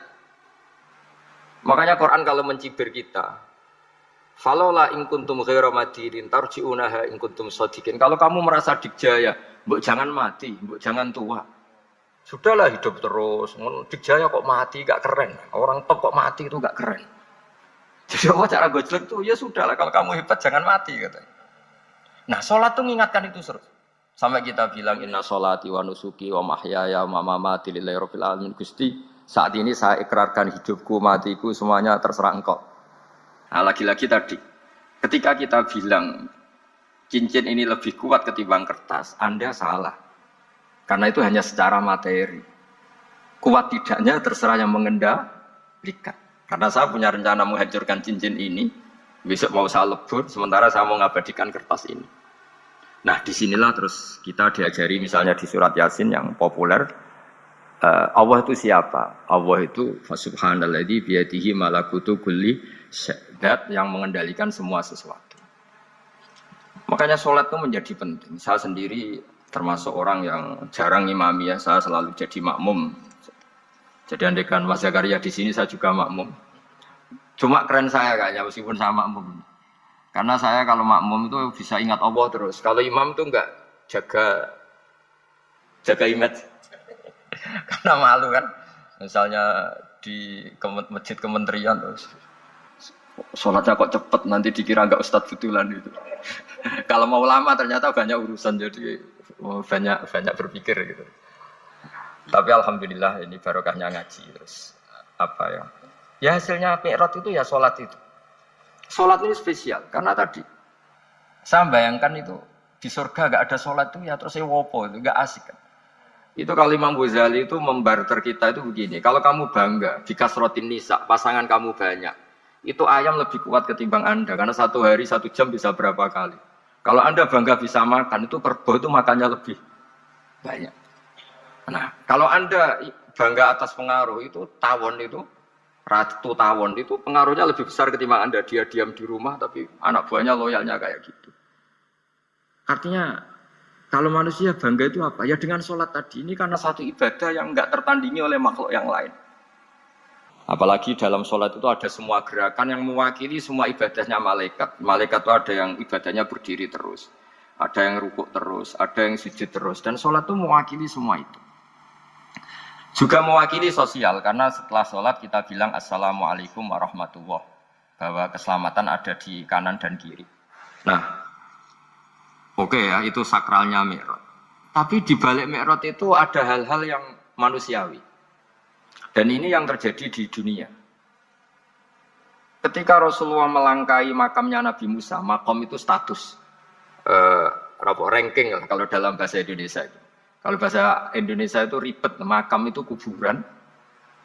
Makanya orang Indonesia sering tanya saya, Gus, makamnya Nabi Ibrahim kok batu? Makam yang dekat Ka'bah itu bukan makam dengan makna kuburan. Itu tempat yang dipakai Nabi Ibrahim membangun apa? Ka'bah. Coro Jawa pancatan itu. Nabi Musa itu gak terima, komplain sama Allah. Ya Allah, ini lebih junior ketimbang saya. Kenapa makamnya melangkahi saya? Ini tidak fair. Jadi di mana-mana manusia itu kalau disalib junior itu ya tidak terima. Ya ada manusianya. Terus ditanya sama malaikat Jibril, kenapa kamu gak terima? Ini orang Israel, kadung ngira saya ini nabi paling top. Ini kalau sampai konangan saya kalah sama Muhammad tuh malu saya kata. Jadi artinya ya ada sisi manusia. Itu ada kitabnya saya. Terus ya tapi memang Nabi Muhammad lebih top ketimbang kamu. Memang dia Nabi pilihan, Sayyidul Awalin wal Akhirin. Oke, kalau saya kalah dengan dia gak apa-apa. Tapi umatnya jangan ya. Maksudnya umatnya bangsa Israel harus lebih top ketimbang kita. Makanya orang Israel sampai sekarang begitu itu ya memang ada sanatnya. Gak mau kalah. Gitu. Karena usulnya Nabi Musa memang gak boleh kalah. Terus kata Allah, ya tidak bisa. Memang yang paling top tetap umatnya Muhammad, bukan umat kamu. Tetap kamu kalah. Sehingga setelah kalah dan menang itu kita terus tidak tahu. Misalnya begini ya, penemu komputer atau penemu mobil sama yang beli mobil itu hebat mana? Kalau bicara keilmuan ya hebat penemunya. Tapi kalau bicara kapitalistik, sudah bikinkan mobil yang mewah gini-gini. Nanti tanggal ini jadi ya. Hebat mana yang nyuruh sama yang disuruh? Kalau logikanya pakai gitu. Hebat mana yang nyuruh sama yang disuruh? Artinya kamu milih jadi mana? Penemu mobil, hebat kan? Tapi terus sama orang kaya diminta, bikinkan ini, speknya seperti ini, selesai gini. Hebat mana? Nyuruh sama disuruh? Menyuruh. Tapi yang nyuruh tidak bisa bikin mobil, yang disuruh bisa. Pinter mana? Pinter yang disuruh. Tapi pertanyaannya, wong bisa nyuruh ngapain bikin sendiri? Pinter mana? Ini mohon maaf karena di sini banyak orang nggak jelas-jelas juga. Artinya terus subjektivitas manusia ini tetap ada gitu. Kalau bisa beli ngapain bikin gitu. Tapi kalau bisa bikin ngapain beli. Nah mungkin perdebatan di kementerian atau di yayasan atau di kampung-kampung atau di apa mesti begitu. Dan itu di Mi'raj juga digambarkan. Digambarkan bahwa antar nabi ini ya ada kompetisi wa fi dzalika falyatanafasil mutanafisun. Tapi bedanya nabi dengan kita itu satu. Nabi itu kalau keliru dengan tanda petik, Nabi itu kalau keliru itu jadi berkah. Itu bedanya kita. Kalau kita keliru kan keliru betul. Kalau Nabi itu tidak kelirunya itu jadi berkah. Ini saya punya dua contoh kalau boleh dibahasakan ya kekeliruan Nabi atau dengan tanda kutip kekeliruan Nabi. Tapi saya ulang lagi dengan tanda kutip. Nabi Musa itu ketika Nabi Muhammad ditanya, kenapa kamu dipanggil jauh-jauh? Disuruh sholat 50 rakaat. Nabi Ibrahim nggak komplain, karena beliau Nabi yang baik. Semua Nabi nggak komplain, kecuali Nabi Musa. Kata Nabi Musa, jangan Muhammad, kebanyakan itu.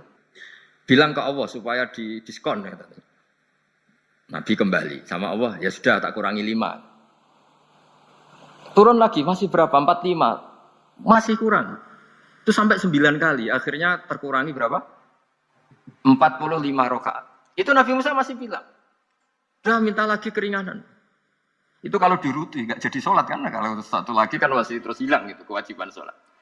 Nah, Nabi Musa sebetulnya itu bukan karena kasihan kita, bukan dia nggak empati dengan kita. Beliau udah empati sama kita, tapi gara-gara Muhammad, umatku yang lebih kuat, lebih ganteng aja nggak mampu melakukan sholat 50 rakaat, apalagi umatmu.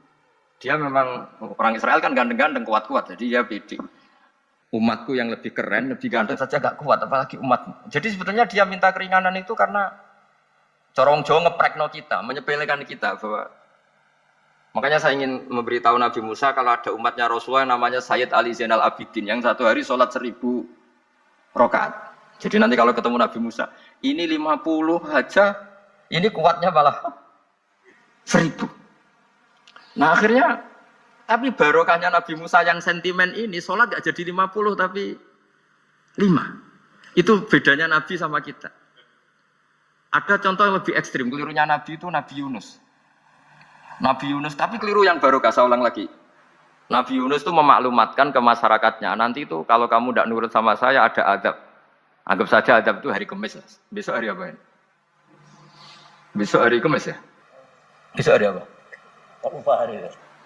Rebu apa Kamis? Besok. Lupa hari ya. Kata Nabi Yunus, 3 hari lagi akan ada azab. Tapi kurang 2 hari, kurang sehari umatnya masih dalam kemungkaran, dalam kemaksiatan, masih hura-hura. Akhirnya Nabi Yunus bilang, sudah ini tinggal sehari itu mau ada azab. Tapi mereka tetap hura-hura. Akhirnya Nabi Yunus itu cara Jawa itu minggat. Memang bahasa Arabnya abako itu pergi yang tidak pamit. Itu kalau kamu cari di kamus abako itu maknanya itu minggat, pergi yang tidak pamit. Sama Allah dibahasakan abako. Wong ra bener kabeh, sudahlah tak tinggalkan. Setelah ditinggalkan Nabi Musa disalahkan sama Allah. Kamu itu nabi tidak diperintah hijrah kok. Hijrah syaratnya nabi kan mengambil keputusan apa saja berdasar wahyu. Tapi tanpa ada perintah wahyu, dia tetap keluar dari kampungnya itu. Keluar sama Allah disalahkan. Wong Nabi kok minggat. Akhirnya ketika dia di kapal, di perahu itu, dulu itu ada mitos, kalau ada perahu mau tenggelam, pasti ada yang minggat, diundi. Sampai 3 kali yang keluar dia, akhirnya tahu diri nyemplung. Nyemplung terus ditelan ikan nun. Pokoknya ikan besar lah. Diberi sanksi sama Allah, karena dia Nabi kok melanggar, diberi sanksi ditelan ikan nun. Telan ikan nun karena beliau seorang nabi, perutnya ikan itu jadi masjid, dia baca tasbih terus. Tapi barokahnya dia minggat tadi asbako. Akhirnya 1 hari itu mau ada azab besar itu orang-orang nginceng rumahnya dia. Diinceng. Kalau betul ada azab, pasti orang ini lari. Masa ada azab dia di sini? Diinceng ternyata gak ada. Wah berarti bener ini ada azab. Buktinya dia gak ada katanya. Jadi unik. Akhirnya dicinceng gak ada terus dia, wah berarti ada azab betul. Hari itu masyarakatnya tobat semua karena ini ada betul. Buktinya Nabi Yunus sudah lari, berarti dia tidak ingin kena. Padahal dia lari itu karena mangkel punya umat yang nggak nurut tadi. Wah sudah. Setelah sekian hari dia cari-cari kabar. Umatku itu kena azab enggak? Ternyata berita yang masuk dulu tidak ada medsos, tidak ada WA. Dulu itu nggak ada itu. Dengar kabar kalau umatnya tuh nggak kena azab karena 1 hari sebelum ada adab tobat semua. Terus dia nggak berani pulang. Karena ada hukum sosial di sana, kalau ada orang bohong hukumnya dibunuh. Berarti terus beliau berpikir, saya mesti dianggap bohong, katanya ada adab kok. Masyarakat saya baik-baik Akhirnya setiap ketemu kaumnya dia lari karena takut dibunuh. Ternyata kaumnya sudah iman semua, mau ngejar dia dijadikan imam. Akhirnya, oh iya ya. Jadi itu bedanya Nabi sama ndak. Jadi Nabi itu kalau kelirunya itu barokah. Makanya kita tidak usah ikut keliru, karena keliru kita ini pasti tidak barokah. Ya musibah itu. Jadi dulu ceritanya Anting juga gitu. Yang namanya istri dua itu kan cemburu. Pertama Nabi Ibrahim punya istri namanya Sarah. Terus lama-lama karena belum punya anak, terus sama Sarah sendiri yang nyuruh supaya nikahi Hajar. Setelah punya anak cemburu. Terus kata Sarah, pokoknya saya nggak terima kalau kamu tidak ngelukai Hajar. Mulai dulu lelaki itu sudah pinter ngotak-ngatik. Kalau dilukai pipinya nanti tidak cantik. Apa ya? Yang penting ngelukai tapi tetap cantik. Terus ada Anting itu. Anting itu dulu ceritanya itu dilukai tapi tambah cantik. Nabi Ibrahim akhirnya melukai. Seneng Sarah karena sudah dilukai. Ternyata barokahnya dilukai itu jadi Anting yang mempercantik perempuan. Padahal melukai istri itu kan tidak boleh. Tapi ini Nabi, ada saja cara yang dipilihkan Allah untuk ya tadi keliru saja barokah. Itu bedanya Nabi sama kita. Makanya disebut mimbabi hasanatil abrar sayyatul muqarrabin. Jadi Nabi sama seperti Nabi Adam. Nabi Adam itu dilarang Allah nggak boleh makan khuldi. Akhirnya makan terus harus hidup di dunia terus jadi dunia seperti ini. Tapi itu menjadikan harapan seluruh dunia bahwa Allah itu maha baik. Ketika ada yang diberi sanksi, tetap diminta tobat dan dianjurkan tobat. Dan Allah berjanji setiap yang tobat pasti diterima. Sehingga terus kita sampai sekarang nggak pernah putus asa karena sudah diberi contoh bahwa bapak kita yang pernah salah dijanjikan tobat dan Allah pasti menerima tobat itu. Jadi ini bedanya kita dengan Nabi. Jadi semoga lewat pengajian ini atau ngaji bareng ini mau balik nih waman wal ayatul kubra. Nabi kan umatnya akeh, rata-rata diutang. Nak cara kodiyat ini mboten kula sing ngomong cara kodiyat. Nabi ku cara kasarane dikorbanno pangeran. Mergo ngadepi culun-culun ngene iki jare. Artinya wong soleh iku ya ora apa-apa diutang. Kutang ya ora ganggu wong soleh. Nyatane Nabi diutang nganti wafat niku wadiru marhuna. Nabi wae kapundhut iku cara lahir yo lara. Sebagian riwayat disebut koyok dibacok pedang ping 70. Padahal adna auliyai, wali paling ndek ning umat Nabi udah biasa mati koyok turu. Tapi ngono iku ora gak ngancani wong akeh. Umume wong akeh kan ya sing ngene iki sak mati ku ngrepoti wong akeh. Bener mek mungkar nakir dianjuti mergo mati lara sing ngrepoti wong akeh donya entek terus mati. Iku kan ya repot kabeh. Tinggal apa? Niku nyuwun sewu, Nabi ku badhe kapundhut nyuwun sewu ya lara kabeh. Mergo baturi umate sing kira-kira ya akeh sing lara. Bahkan yang semua riwayat ini tidak sepihak. Aku golekno sumur pitu sing beda-beda. Ahriku aliyya min abarin sat. Dituruti. Wis kok wong Jawa, wong nak panas, nak repot ya dikopoh. Cara wong Jawa dikompres, dikopoh cara bahasa Jawa. Jadi padahal beliau itu sayyidul awalin, kalau minta itu tidak ngalami itu semua. Kalau minta ini pun Nabi banget pirsane nak umatnya begitu bal-balan bojone. Yo Nabi yo ngalami di barko Aisyah, di barko Hafsah. Buareng puane gak ambek Maria pisan tok. Oh iku dadi cari kodiyat. Nabi ku didesain kaya umume umat. Yo diamuk bojo. Yo diutang, tau diamuk sing ngutangi. Yo tau Mas. Nabi tau diamuk sing ngutangi mergo rodok piye. Bareng sahabat-sahabat gak trimo. Ngono innali sahibil haqqi maqalan. Yo ben jenenge wong nake yo ngomel. Tapi kok ora kok hakikate Nabi ngalami ngono, tapi nggambarno rai-rai umate ngene iki. Angel temen nerangno kowe. Angel temen nerangno kowe agak tolok ngene wis.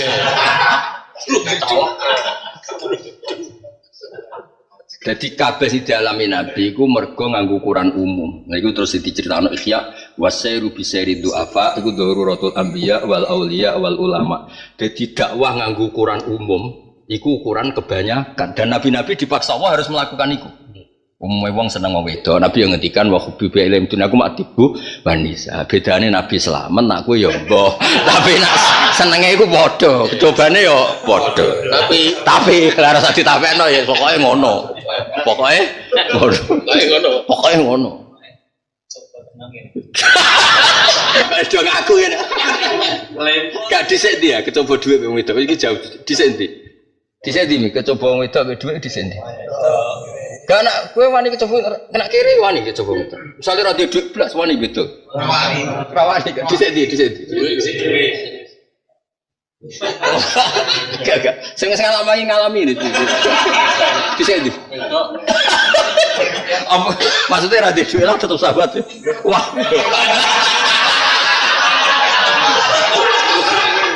Bener di.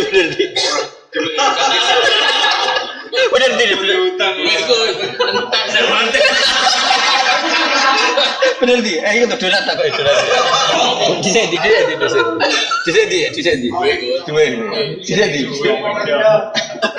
Lah nek ra di dhuwit terus ana rada seneng. Ora di rumah to napa cara.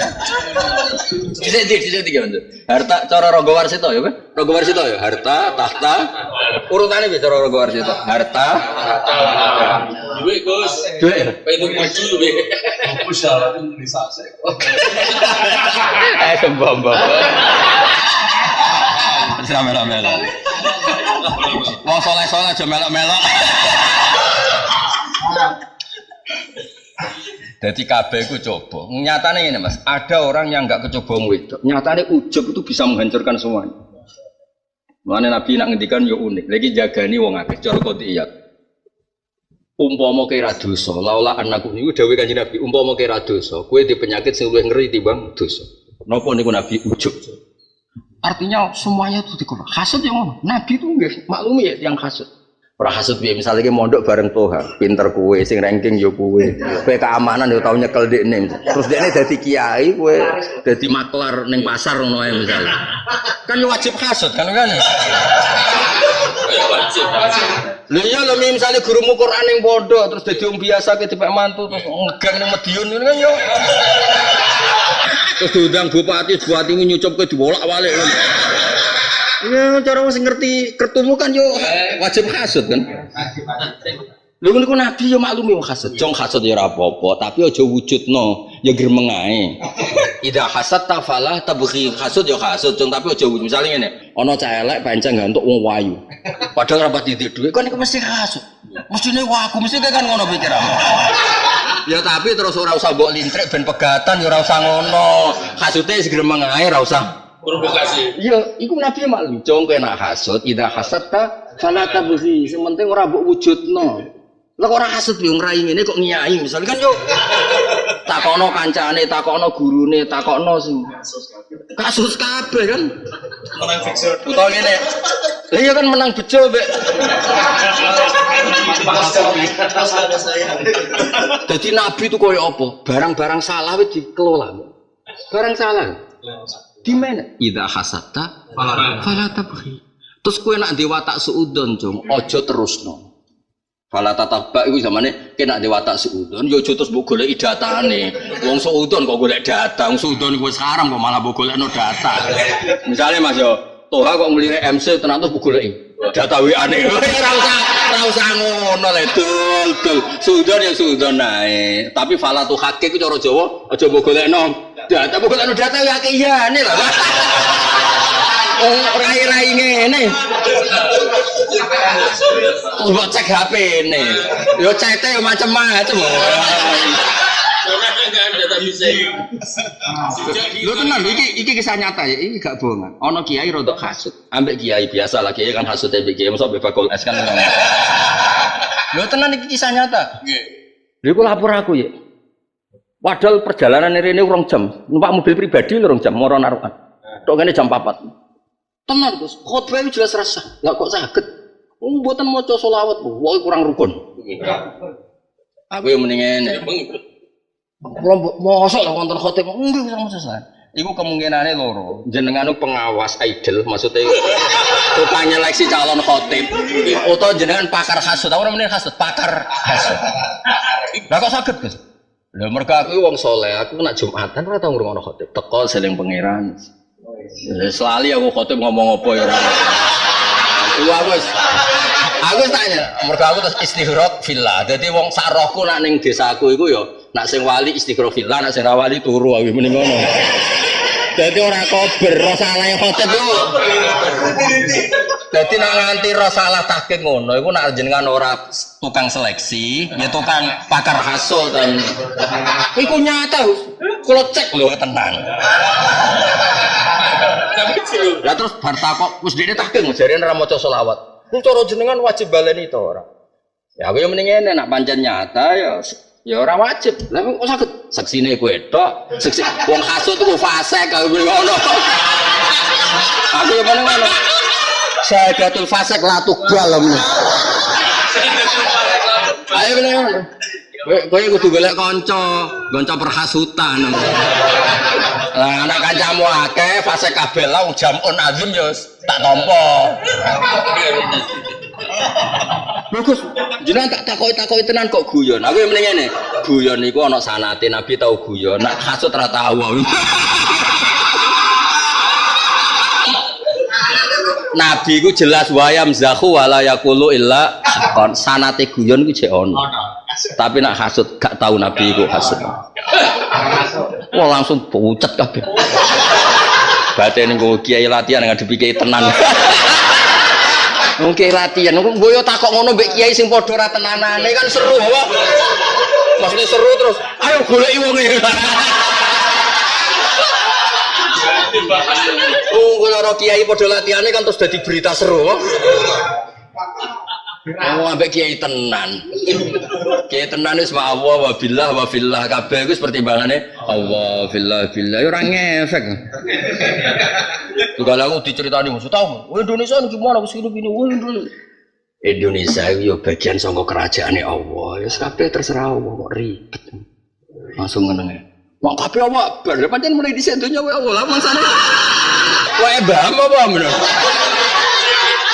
Ya cuma Allah nurono aturan, nak milih sing mbok cocoki sing maslahat. Ki milih sapa ya tanggung jawabe ning Allah.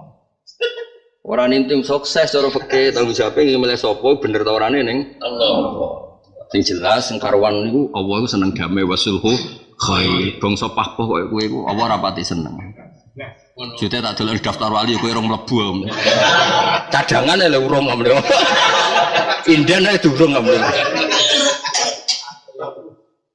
Nah ya cara qadiyat balik nang qadiyat. Qadiyat itu Nabi itu didesain oleh Allah. Malah oleh bahasane dikorbanno. Dikorbanno ngiling-ilingan Nabi itu al-alamul asghar, alam kecilnya sak donya ya Nabi. Maksudnya alam asghar karena yang diwakili kita di bab ini ya di bab ini. Tentu beliau punya al-alamul akbar ketika dengan status nabinya. Tapi dengan status makili kita itu umumnya wong damuk bojo Nabi ya damuk bojo. Umumnya wong lanang damuk panik bareng damuk Nabi ya Pak. Ora pisan iki. Panik yo oleh, panik ora oleh. Misalnya ke WA kok ora kan wis pisan to. Oh panik. Jenenge panik yo oleh apa? Panik yo oleh. Bareng wis panik muni ngono kok dhewean lho Mas kok lali aku yo eling nek. Wong lanang kok. Wong lanang. Kilaf nek. Lha jajal ya tak critani nak bab iku. Nabi Ibrahim stop-tope Nabi Abdul Anbiya jenenge Khalilur Rahman Ibrahim. Iku Mas duwamu mbek Sarah iku yo nganti fikih gak mlaku. Tak critani sing gak cerita. Sarah kan wayu banget. Wayu banget. Orang arah kayak bojomu wayu banget. Singkat cerita Sarah iku keramat walhasil terus ana raja sing walhasil Sarah iku dihajar. Ajar iku wae Sarah rawe Nabi Ibrahim. Ajar iku wae. Nak cara Bukhari mboten hajar tapi ajar bil hamzah kan ana bil hamzah ana bil ha. Wis ora usah mikir ngono ajar mek hajar itu satu orang. Ngono mbok berarti Nabi Ibrahim bojone telu. Sarah hajar. Ada di aku ya angel. Angel ngadani mualaf ini angel. Orang mualaf kok iman kok fasik ku angel. Tobatannya arane angel dandanane angel. Wes singkat cerita akhirnya Sarah ini maklumi nanti ini ranti anak. Sing ngongkon nikahi, gampangane omong guys. Nikahi ajar itu Sarah. Sekira usah bahasa no kayak kitab-kitab nih babi Wong Jawa itu saya darani Maria yo garwa, Hajar yo Mau kita para atau Ibrahimu min Sariyah. Sariyah piye napa garwane Nabi kok darane babiku anut ki Jawa, babiku wis njawani lah supaya garu. Ora muni Sarah iku garu, nak ajar wae bucuk. Aku nate dibantah ki, tapi nang kitab kita mboten kan. Ngajimu akeh aku ora usah kecangkeman aku. Aku alim pers de akhlakku iso ngaji tok ora di akhlak. Mungkin kiai-kiai tenan dibantah kiai latihan. Kini kiai terdaftar leng langit itu dianggap. Itu jelas kan ahlul Quran ahlullah wa khasatu. Ada dapat. Nah, terus walhasil itu terus Jalalah ngumpuli Hajar itu dia anak. Ya Ismail itu. Terus tentang Palestina ini hasil sarang ngamuk jadi mengamuk Nabi Ibrahim fikih nganti ra mlaku tuh. Ya ora lukai Hajar, ya ora lukai. Iso meninggal. Padahal lukai kan haram. Nabi diamuk ya oleh meninggal ya oleh. Wong panik kok. Berarti kan fikih gak mlaku. Orang kamu nih, lho kok ngelukai piye waya krumu ora. Ya meninggal. Sama nih. Panik kok. Panik. Sama itu. Diamuk itu terus meninggal. Ya ora lukai aja. Lah anak bab iki kowe iso niru kabeh. Wong lanang tetep pinter ngakali. Wis ora nabilah nak bab ngakali. Wong lanang khatam.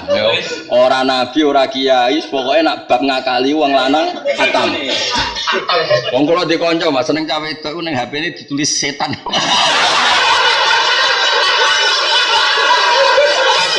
Kadang ditulisi Parjo padahal wedok apa? Nggih. Lho ditulis Parjo, Parno padahal wedok. Wah, sok ngene-ngene ke apa? Pokoke wong Aku sandal. Sing aku kakean, sing aku. Kakean. Nabi Ibrahim Mas bareng kon. Iki sing cerita ithaf mboten kula, Sarah Ikhya. Wah, aku wis kadung muni yo nglukai ya dosa. Tapi semuni yo. Dongan. Padahal pikirane Sarah nglukai pipine ta irunge kan dadi elek. Pikirane Sarah. Ya elek wong ayu koyo foto gunting sithik. Pipine mbok berat tenan wis tetep elek ya. Utawa irunge nen mbok diwangan piye nglukai tapi tetep ayu. Tapi wis nglukai terus dadi anting-anting. Terus dicoblos kuping. Betul. Dadi malah dadi ayune. Sarah wis ra iso bantah. Sarah wis ra iso bantah nyatane dilukai kan. Coblos. Tapi mulane pokoke wong lanang ora nabi ra kiai bangsa ngakali. Dadi nglukaine masuk tapi tetep ayo. Daya wiane tetep darane pacaran gak gelem. Dakwah jare tuwa. Jare dakwah ning ukti Mas dene. Dakwah kok sadar. Pengalaman. Jadi jenenge nek bakal sandal ya? Sandal. Muga-muga bojone gak krungu ngaji.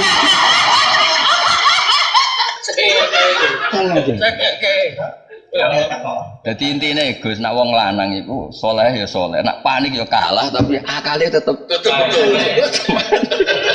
Ucul lagi. Wah akhirnya dilukai, itu terus jadi anting, jadi api. Akhirnya Hajar orang ngamuk Nabi Ibrahim, nyatane jadi ayune. Sarah wis ra berhak ngamuk, nyatane wis dilukai. Iku pintere wong lanang. Nah, jadi nak darani mau WA mi dakwah. Ning sapa ha ukhti.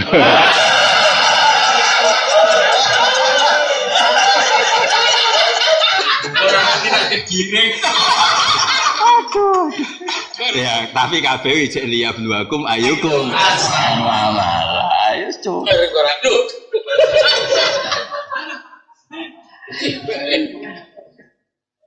Ora kok saja. Sabar. Jadi kabeh Mas. Lah unik iki jare qadiyat. Rungokno malih iki sik ngaji waman wal ayatul kubra limu atabirin. Semua nabi itu dikorbankan untuk percontohan ilmu. Mulane kadang nganti ra pantes jajal kowe dadi kiai wisen. Iki contoh. Kowe sami trimo kiai Madiun isen. Wis ngimami wis ning mihrab Mas. Terlali gak mandi junub. Lho kiki elek isen. Oh isen mama. Lho jae Mas, mama. Lho wis saking Mansur bisa isin. Aduh orang ngaku. Isin enggak? Ya Allah. Isin Timoro doe kok lali. Nek ora rasane rodo. Gak isin gak cara kowe? Isin.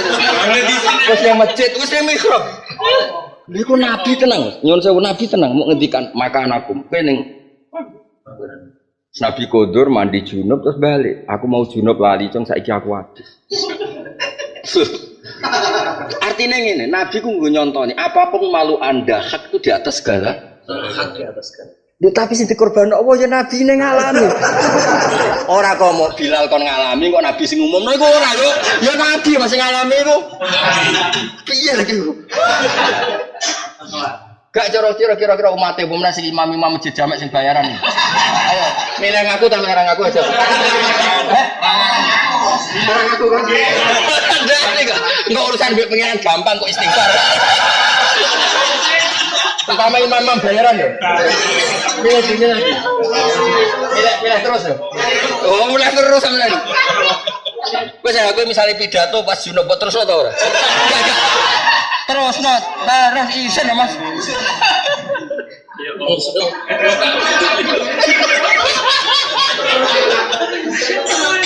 Saya hadirin dulu tak. Tak wani ngene terus. Ngapunten hadirin kula mesti. Oke, sampel. Berarti kalau ada waca qadiyah tuh tak anggap analisisnya apik. Nanti kabeh nabi ku dikorbanno pangeran demi utuhe ilmu. Nganti kudu nglakoni barang sing ora pantes. Terakhir sing paling masyhur dan iku dadi dalailun nubuwah. Nabi kon nikahi Zainab padahal mantan mantu anak angkat. Cara Jawa kan gak pantes anak angkat. Dan Nabi nyun sewu ya ora wani, Nabi ya gak ada basariah. Cara wong Jawa dana omongane wah. Malah mbek pangeran kowe nabi, nek jenenge nabi alladzina yuballighuna risalatillah wa yakhshawnahu wa la yakhshawna ahadan. Wis dadi nabi sing tenanan hemat wedi mbek aku tok. Aja wedi mbek menungso. Piye gitu tuh? Wah, nek nabi terus pilihane pangeran tenan gak ngono lara kabeh kowe. Ditakdir diutang jek wong Yahudi lho. Diutang wong ra salat isin, diutang wong Yahudi. Gue nunjukno namu amal Yahudi ku sah. Wes toror. Mulai Nabi ngendikan asadul bala al anbiya sumal amsal fal amsal. Bala gak ono cobane, has. Anane nikmat tok. Akhir. Wabut lho, dicoba seneng MCU wabut. Mari ngene lho. Dekne wis muni Sohibul Fadilah lho. Dadi kan wah, berarti gelem, jadi ngelem aku. Ngomong niku sapalan, ora dijiwa. MC muni Sohibul Fadilah iku apalan diwarai, ora tok ati. Bisa ditambahi. Mau terus GR. Wah. Ora usah ngono. MC itu tok ati apa diwarai? Diwarai apalan yo. Ora roh apa-apa asline. Nah MC ini tahu ngaji ditambah-tambah dhewe ha iku asli yo. Tapi kadang gak sabar sih ibu-ibu. Ada. Orang ada. Lima ngaji. Ya pokoknya ngaji keling-eling. Kabeh iku coba liya bluakum ayukum. Nyatane umpama kowe zaman mondok ditakdir ra utang ra butuh kanca. Mungkin dadi kiai yo kumaluhur. Rai-rai kok bener Bapak. Rai-rai ngono iku gak iso dikandani hikam. Dongaknoe diutang. Utawa ya mau rai-rai sosolehne watut babon wis akhlake karimah dhewe. Utang bareng. Lemes apa? Lempol. Sing ngalami kok jake. Mandi di utang apa wong wedok nglempokno ning nglempokno dia. Wong wedok. Utang. Oh, lagi loro contohnya. Parah di. Coba utang kowe wedok nglempok goleng ndi, Cuk. Goleng. Orang tahu itu bau tak. Orang tahu itu bau tak. Diutang aja. Orang nggak tahu.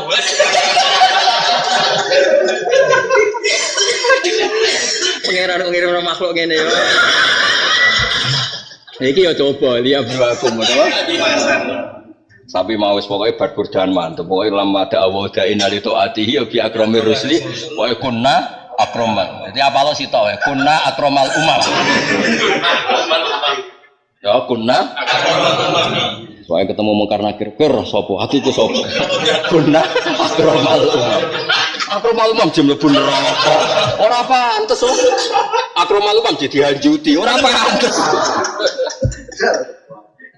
Iya, di bukti ini orang digandeng ketuamu, ya nyorong. Lihat dua supaya muji sapa wakum liyak tabirakum fil hayat ayukum ahsanu. Manane atau oleh taat lillah maring Allah. Mulane Dawi Sufyan As-Tsauri nak ngendian ngene. Akeh wong soleh dicoba dosa sitok, tapi dadekne mlebu swarga. Akeh wong soleh ngapik duwe kaapian sitok dadi mlebu neraka. Iku wong soleh tau dicoba sitok fakana dzalika dzambu nasba aine ya apa fakana dzalika dzambu nasba akhirnya lam yazal khaifan lam yazal kadza wa kadza. Dene tau dosa terus eling terus ambek wong ya sopan muga eling tau dosa hubungane mbek Allah khaifan yo terus sopan. Ana wong ra tau dosa tapi hubungane ambek wong liya iku luhur ambek Allah nuntut. Mergo tilka ta'ah nasba aine hidupnya wiling terus nak tahajud, nak dalail, nak qobliyah ba'diyah. Akhirnya hubungannya mbek Allah nuntut, ambek manusia nyepelek. Nah. Jadi kabeh kudu dikelola be ilmu sing dadi akibat ayyukum ahsanu amala.